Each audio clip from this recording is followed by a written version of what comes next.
Moon TV நேயர்களுக்கு வணக்கம்.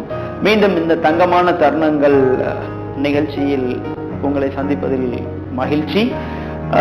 ஒரு மனிதன் தன் வாழ்வில் கனவு, கற்பனை, ஆசை அவைகள் அனைத்தும் அடைய வேண்டும் என்கின்ற இலக்கு வாழ்கிறான். அதற்காக உழைத்தும் கொண்டிருக்கிறான். அப்படி உழைப்பின் மூலம் கிடைக்கும் அனுபவங்களை மூலதனமாக்கி போராடும் போராட்டத்தில் வெற்றியின் முதற்படி அடைகிறான். அந்த முதற்படியில் இருந்து தான் அடைய வேண்டிய இலக்கை அடையும் போட்டியின் போராட்டத்தில் ஒரு சிலர் தான் வெற்றி அடைகிறார்கள். அவர்கள்தான் சாதனையாளர்கள் ஆகிறார்கள்.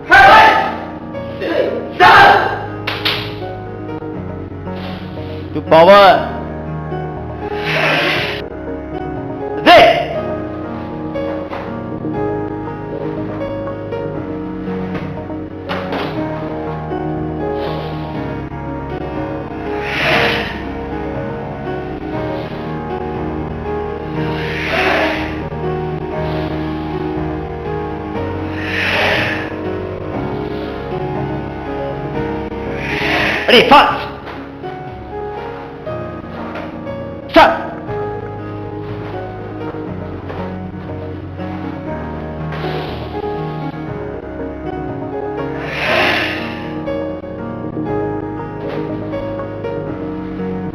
Power!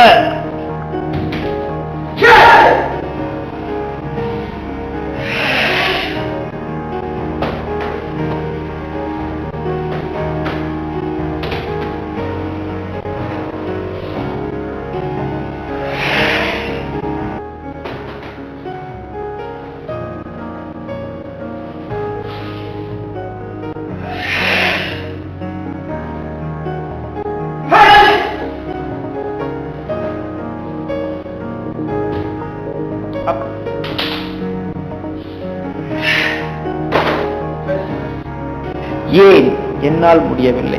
காரணம் உறவு, உணர்வு, உணர்ச்சி இவைகளில் இருந்து வெளிவர இயலாமை.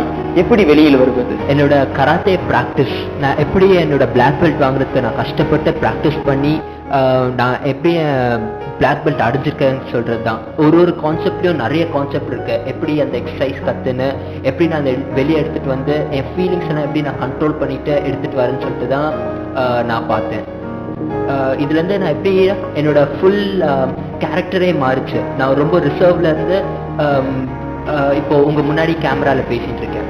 இப்போ ரிசர்வ்னு சொல்றீங்க, இந்த கட்டாஸ் பண்ணியிருக்கிறீங்க. இந்த கட்டாஸுக்கும் உங்க ரிசர்வ்னு சொல்ற அந்த கேரக்டருக்கும் எப்படி சேஞ்ச் இருக்கு? என்னை அப்படியே வெளியே எடுத்துட்டு வரல. என்னோட எக்ஸ்பிரஷன்ஸ், ஃபீலிங்ஸ், கோபம் எல்லாத்தையும் அந்த கராத்தே கட்டுப்படுத்தி அதை வெளியே எடுத்துட்டு வந்துட்டு எனக்கு ஏதாச்சும் கோவம் வந்துச்சுன்னா நான் அந்த அப்படியே நான் கராத்தேல ரிலேட் பண்ணுவேன். ஸோ இதை ரிலேட் பண்ணும்போது என்னோட ஃபீலிங்ஸ் அப்படியே எல்லாம் வந்து வெளியே வந்துச்சு. இந்த காரணத்துல எனக்கு ஒரு சக்ஸஸ். நான் இந்த கராத்தே கிளாஸ் ஜாயின் பண்ணுறதுக்கு முன்னாடியே ரொம்ப கேர்லெஸ்ஸாக டிசிப்ளினே இருக்காது என்கிட்ட. நான் வந்து கிளாஸுக்கு வந்தோடனே மற்றவங்களாம் எனக்கு கிளாஸ்க்கு வரும்போது எனக்கு வரணும்னே தோணாது. எனக்கு வந்து மற்ற விஷயத்தில் கான்சன்ட்ரேட் பண்ணணும், எதுக்கு கிளாஸ்க்கு வரணும் அப்படின்னு ஒரு ஃபீலிங் இருந்துச்சு. அதுக்காச்சும் போக போக எனக்கே இன்ட்ரெஸ்ட் வர ஆரம்பிச்சிச்சு.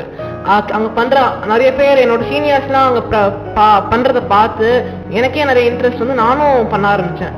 அதுக்கழிச்சு நான் நிறைய பெல்ட் தாண்டி வந்து பிளாக் பெல்ட் வாங்கும்போது அப்பவும் அந்த பிளாக் பெல்ட் அப்போ கூட என் கேர்லெஸ்னஸ் போகல. அதுக்கழிச்சு பிளாக் பெல்ட் கேம்ப் அப்போ தான் நான் இந்த மாதிரி கத்தாஸ் எல்லாம் பண்ணும்போது எனக்கு நிறைய எனக்கு மைண்டில் இருந்து ரிமெம்பர் பண்ணுறதுக்கு நிறைய பண்ணுவேன். நான் இப்போ ரொம்ப கேர்லெஸ்லாம் இருக்க மாட்டேன். முன்னாடிலாம் கிளாஸ்க்கு வரும்போது எனக்கு கராத்தே ட்ரெஸ் போடணுன்னே எனக்கு தோணாது. நான் அப்படியே என்னோட நார்மல் ட்ரெஸ் போட்டு தான் வருவேன். இப்போ வந்து எங்கே போனாலும் எனக்கு எது போடணும், எது பண்ணணும் அது மட்டும் தான் நான் கரெக்டாக பண்ணுறேன். இது எனக்கு கராத்தே எனக்கு இது கொண்டு வந்தது எனக்கு ரொம்ப சந்தோஷம். இது பெரிய சக்ஸஸ்ன்னு நினைக்கிறேன்.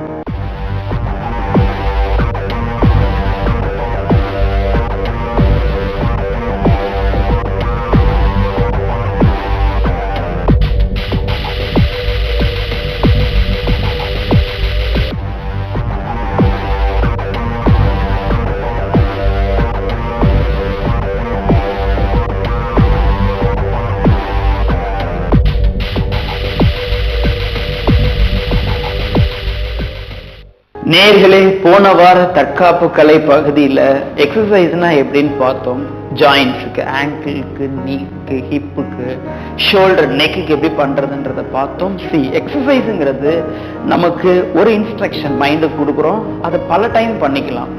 இப்போ நீங்க பார்த்தது வந்துட்டு உங்க பண்ணது கட்டாஸ், அதாவது ஒரு மூமெண்ட்டுக்கு நம்ம பாடியில கொண்டு வரணும். இப்ப பாத்தீங்கன்னா சைசான்ற கட்டா பண்ணாங்க, மிடில் பிளாக், பஞ்ச், எகைன் அது 3 டைம்ஸ் பண்ணாங்க. நெக்ஸ்ட் வந்துட்டு டபுள் ஹேண்ட் அப்பர் பிளாக் பண்ணி ரிப்பட்டாக் பண்ணிட்டு கேட்ச் பண்ணி த்ரோ பண்ணாங்க, அது 3 டைம்ஸ் பண்ணாங்க. நெக்ஸ்ட் வந்துட்டு middle block double punch middle kick பண்ணி பஞ்ச் பண்ணாங்க, அதை 3 டைம்ஸ் பண்ணாங்க. நெக்ஸ்ட் நெக்கோசாச்சில வந்துட்டு அப்பர் பிளாக் பேக் ஃபிஸ்ட் பண்ணி திருப்பி நெக்கோசாச்சி வந்து ஸ்டாம்ப் பண்ணி கிக் பண்ணி லோ பிளாக் பண்ணி பஞ்ச் பண்ணி பிரேக் பண்ணாங்க, அதை 3 டைம்ஸ் பண்ணாங்க. இப்படி நான் சொன்னது வந்துட்டு இப்ப கண்டிப்பா புரிஞ்சிருக்கிறாது, இதை கத்துக்கணும். ஸோ இந்த மாதிரி கராட்டே கத்துக்கிற போது கத்துக்கிற சென்ஸ் டெவலப் ஆகும். ஸோ பாடி மைண்ட் ரிலேட் பண்ணி ஒரு விஷயத்தை கத்துக்கிற போது நம்ம ஈஸியா படிக்கிறதுன்றது ஒன்லி மைண்ட் ரிலேட்டடான ஒரு விஷயம். ஸோ அது நமக்கு கத்துக்கிறதுன்றது ஈஸியா வந்துடும். ஸோ இப்போ இங்க இருக்கிற பயிற்சி பெற்ற சென்சாய்ஸ் நிறைய சொன்னாங்க, என்னால முடியும் அப்படின்னு சொல்லிட்டு. இந்த மாதிரி பிராக்டிஸ் பண்றதுனாலதான் நம்மளால முடியும் அப்படிங்கிற அந்த ஒரு கான்பிடன்ஸ் நமக்கு வருது. அதுக்கப்புறமேல் பாத்தீங்க 2 பேரும் ஸ்பாரிங் பண்றதை பாத்தீங்க, எப்படி ஒருத்தர் அடிச்சு நான் அதுல வந்துட்டு வெற்றி தோல்வி அப்படிங்கிறது இருக்கிறது. ஸோ நம்ம தோற்றாலும் சரி ஜெயிச்சாலும் சரி ஒரு விஷயத்தை எப்படி பேலன்ஸ் பண்ணி அதை எப்படி ஒரு சக்சஸ்ஃபுல் பர்சனா நம்மளை எப்படி மாத்திக்கிறதுன்றத பார்த்தீங்க.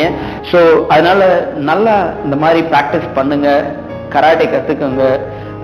எது என்னால முடியும், நானும் ஒரு சாதனையாளன் அப்படிங்கிறது உங்க மனசுல கண்டிப்பா வரும். நேயர்களே, நாளை